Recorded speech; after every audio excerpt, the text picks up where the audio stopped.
Bismillahirrahmanirrahim. Assalamualaikum warahmatullahi wabarakatuh.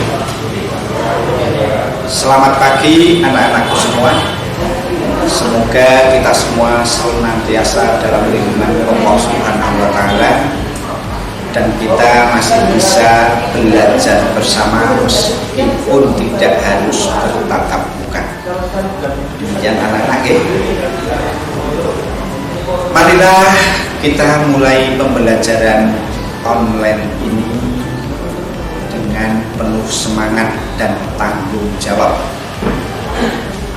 Materi apa yang akan saya sampaikan di sini akan saya tampilkan dan anak-anak bisa membaca sendiri.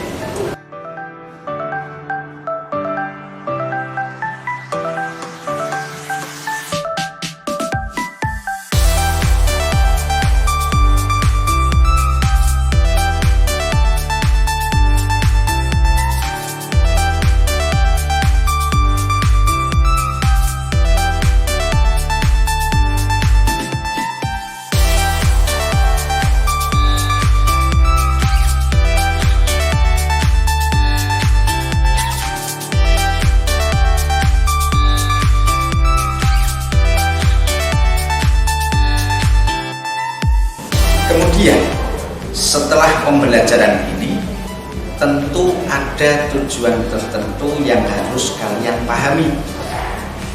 Tidak mungkin mempelajari sesuatu tapi kalian tidak akan mendapatkan sesuatu apapun.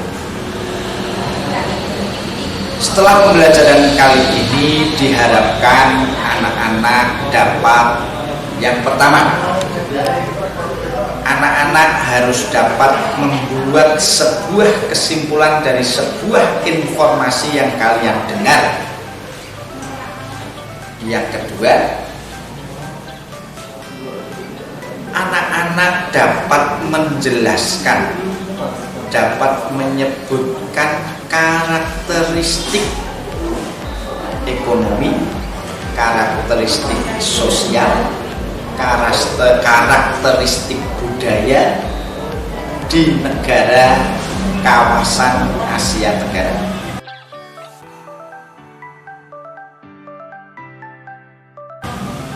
Yang ketiga, anak-anak harus dapat menerapkan sikap dan tindakan yang mencerminkan nilai dalam Pancasila. Dan yang terakhir, anak-anak dapat membuat patung sederhana. Anak-anakku yang saya sayangi, sering kita mendengarkan sebuah informasi atau berita dari media elektronik di mana banyak terjadi perburuan liar terhadap binatang yang dilindungi pemerintah karena hampir mengalami kepunahan, seperti harimau Sumatera, burung cendrawasih, orangutan, dan lain sebagainya.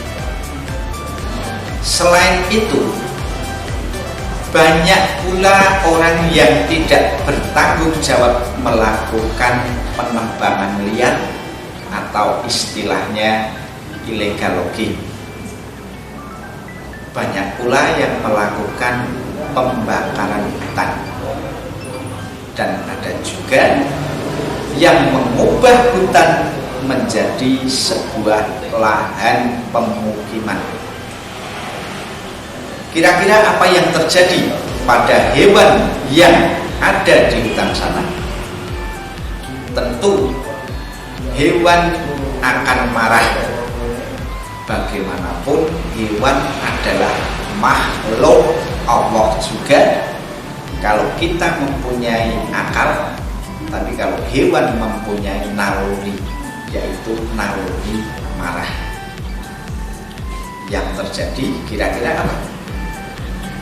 Nah, biasanya hewan turun ke pemukiman warga dan mengganggu kehidupan warga di sana. Kemudian apa kaitannya dengan pembakaran hutan dan illegal logging?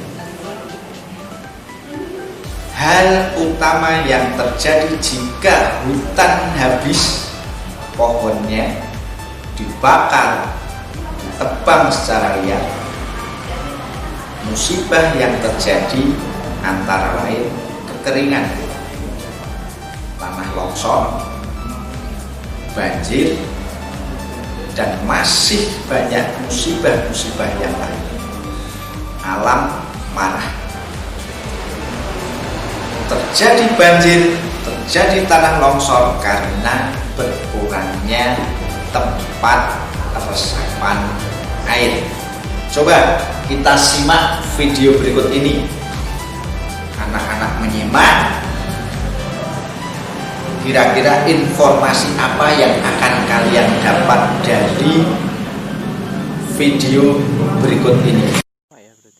Orang-utan merupakan salah satu daftar hewan dilindungi di Indonesia. Populasi orang-utan kian berkurang.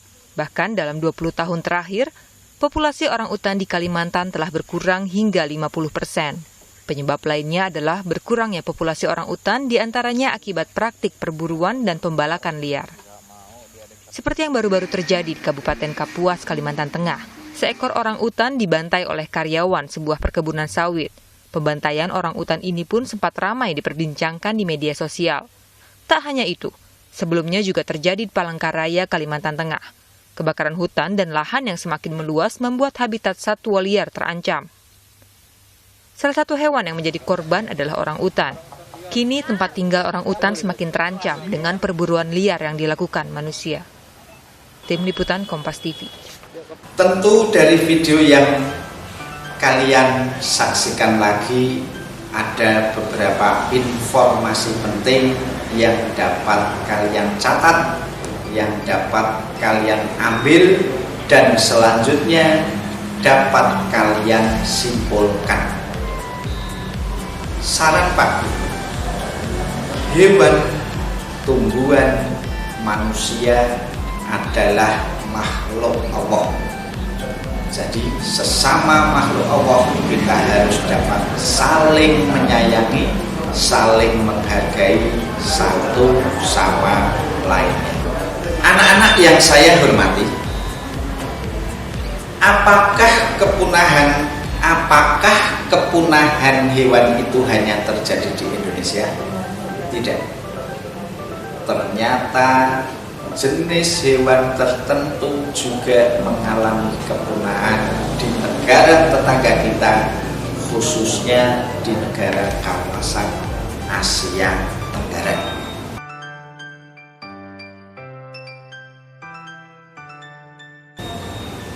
Contohnya badak. Badak merupakan hewan langka, hewan yang telah hampir mengalami kepunahan di Indonesia.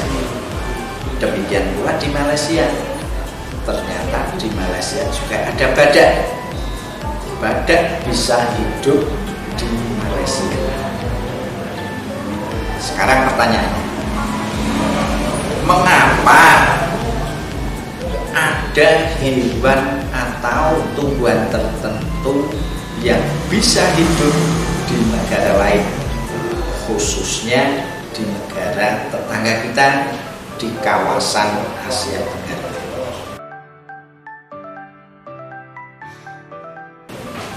Nah, ini jawabnya.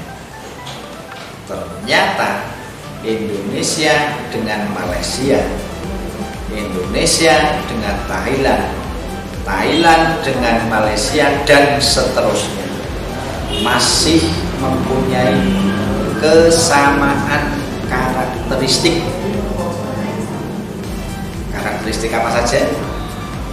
Karakteristik geografis, karakteristik ekonomi, karakteristik budaya, serta karakteristik sosial. Untuk mengetahui lebih lanjut tentang karakteristik negara di kawasan Asia Tenggara, di sini akan kami tampilkan sebuah gambar, sebuah video Yang pertama, karakteristik geografis, karakteristik alam, bahwa Indonesia dan Malaysia dan semua negara di Asia Tenggara mempunyai hutan tropis. Makanya penyebaran hewan pun masih hampir sama dan dapat hidup di kawasan Asia Tenggara. Demikian pula tumbuhannya di kawasan Asia Tenggara masih tumbuh tumbuhan yang sama. Karakteristik yang kedua yaitu kegiatan ekonomi. Indonesia dikenal dengan negara maritim. Anak-anak tahu apa sih negara maritim? Di Thailand dikenal dan mendapat julukan negara lumbung padi. Mengapa mendapat julukan itu? Nah, ini nanti yang menjadi tugas dari Pak Guru untuk anak-anak. Dan yang terakhir adalah gambar atau tampilan karakteristik budaya dan pariwisata. Di sini Pak Guru hanya mencari contoh 2 candi. Candi apa dan candi apa nanti adalah tugas anak-anak yang akan kalian kerjakan. Kalau ada persamaan karakteristik, tentu ada perbedaan karakteristik. Nah, untuk mengatasi perbedaan karakteristik antar negara di kawasan Asia Tenggara, maka antar negara di kawasan Asia Tenggara itu mengadakan atau melakukan kerjasama sehingga dapat saling mencukupi, dapat saling melengkapi. Nah, inilah cara yang dilakukan negara-negara di Asia Tenggara. Bentuk kerjasama itu apa saja? Banyak sekali. Termasuk tadi kerjasama bidang ekonomi, bidang budaya, bidang pendidikan bahkan, atau bahkan lagi bidang olahraga. Kaitannya dengan perbedaan dan persamaan karakteristik, Indonesia sangat menjunjung tinggi nilai Pancasila sebagai ideologi bangsa Indonesia. Maka dari itu sering sekali Indonesia menjadi pelopor kerjasama antar negara di kawasan Asia Tenggara. Apa saja sih nilai yang terkandung dalam Pancasila itu? Anak-anak sebagai pelajar tentu tahu. Dan yang jelas, dalam Pancasila memuat 5 sila. Ada dari anak-anak yang tidak hafal sila 1 sampai sila 5 dari Pancasila. Saya yakin anak-anak sudah hafal. Jadi karena Indonesia menjunjung tinggi Pancasila sebagai ideologi bangsa, sebagai pedoman hidup, sebagai pedoman hukum, maka setiap sikap, setiap tindakan kita harus mencerminkan nilai yang terkandung dalam Pancasila. Berikut Pak Guru akan memberikan contoh dalam bentuk tayangan sikap atau tindakan yang mencerminkan nilai yang terkandung dalam Pancasila dan tindakan atau sikap yang bertentangan dengan nilai yang terkandung dalam Pancasila. Dan anak-anak harus bisa membedakan mana tindakan yang sesuai dengan Pancasila, sesuai dengan norma, dan mana tindakan atau sikap yang bertentangan dengan norma serta Pancasila sebagai dasar negara.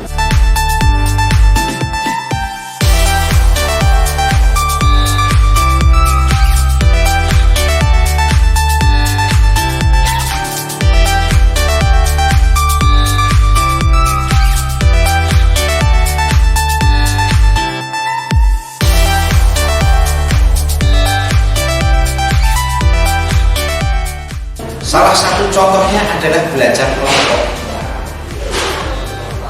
Belajar kelompok itu mencerminkan nilai yang terkandung dalam Pancasila, terutama sila keberapa ya? Kerja sama,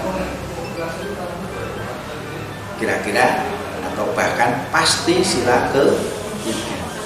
Karena dalam kerja kelompok atau belajar kelompok itu terjadi adanya kerjasama, tukar pikiran antar siswa untuk menemukan, untuk menyatukan pendapat. Namun anak-anak, akhir-akhir ini pemerintah melarang adanya yang namanya kerumunan orang banyak, termasuk kerumunan yang sifatnya positif. Contohnya tadi belajar kelompok, tidak mungkin belajar kelompok satu orang, tentunya ada sebuah kerumunan. Kira-kira apa alasannya? Mengapa pemerintah melarang belajar kelompok, melarang ada lagi itu yang ditayangkan itu sholat berjamaah, melarang berjabat tangan? Sebenarnya itu tidak melarang, tapi lebih baiknya mengurangi. Dan semua itu demi untuk keselamatan bangsa Indonesia dan keselamatan kita semua. Apa alasannya? Tentu kalian tahu apa alasannya. Kali ini Indonesia baru mengalami wabah virus corona. Bahkan ini terjadi hampir di seluruh negara di dunia. Apa virus bisa ada di mana-mana? Karena penyebaran virus ini sangat mudah. Apalagi tadi adanya kerumunan. Jika terjadi kerumunan, biasanya terjadi kontak fisik, sentuhan, entah sentuhan yang disengaja atau sentuhan yang tidak disengaja. Disitulah virus corona akan menular dari satu orang ke orang yang lain. Dari satu orang bisa jadi menular pada 10 orang.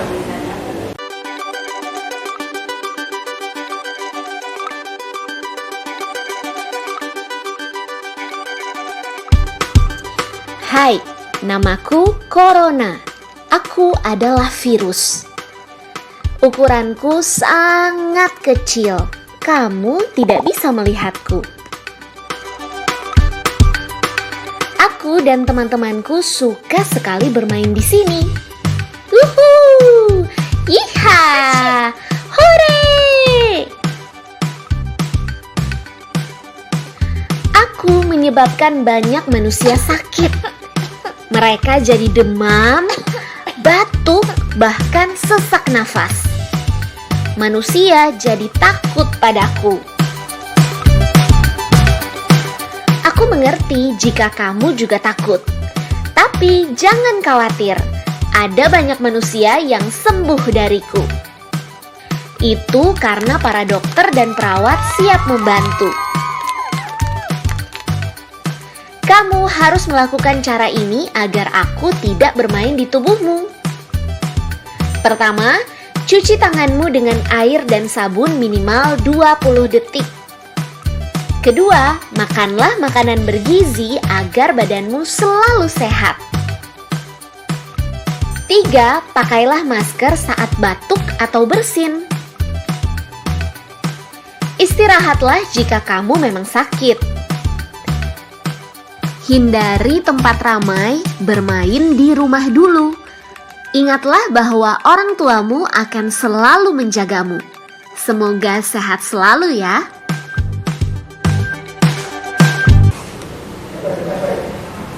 Pelarangan pemerintah masalah kerumunan, apakah ini bertentangan dengan nilai yang terkandung dalam Pancasila? Tidak. Justru jika kita patuh terhadap anjuran pemerintah, ini akan menyelamatkan kita semua. Bagaimana cara kita mencegah agar tidak tertular corona? Sederhana. Sering cuci tangan, menggunakan hand sanitizer, dan mengurangi kerumunan. Ini untuk usia anak-anak cukup seperti itu. Dan yang terpenting adalah menjaga kebersihan, terutama kebersihan diri sendiri. Tapi ingat anak-anak, cuci tangan tidak semata hanya dengan menggunakan sabun. Ingat, fungsi sabun adalah membunuh bakteri yang menempel di tangan. Oh iya, anak-anak, bicara tentang sabun, Pak Guru ingat materi kelas 6 ada materi membuat patung. Anak-anak pernah mencoba membuat prakarya dari bahan sabun?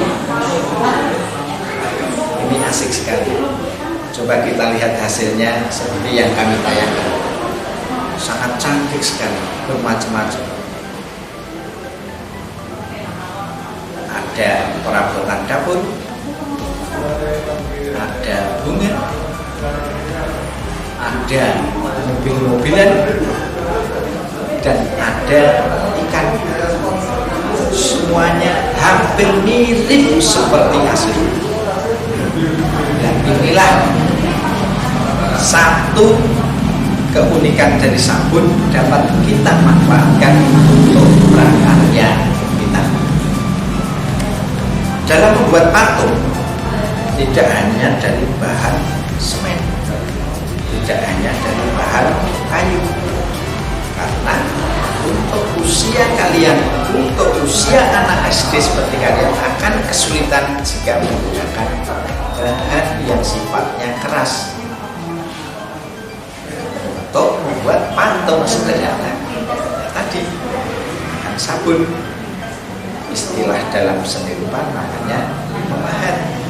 Memahat ringan, cukup dengan menggunakan pemes atau silet. Yang kedua, membuat patung atau sejenis tiruan patung dari bahan yang lembek. Yang lembek dan mudah kita temukan, contohnya apa? Plastisin, tanah liat. Plastisin harganya murah, toko ada. Tanah liat di kebun baik. Ini nanti akan menjadi tugas anak-anak agar dapat dikerjakan.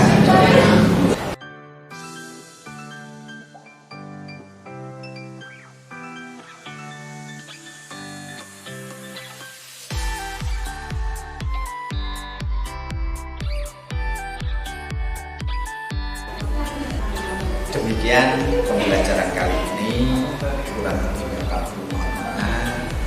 Semoga kita dapat berjumpa di lain kesempatan, dan saya akhiri. Wassalamualaikum warahmatullahi wabarakatuh.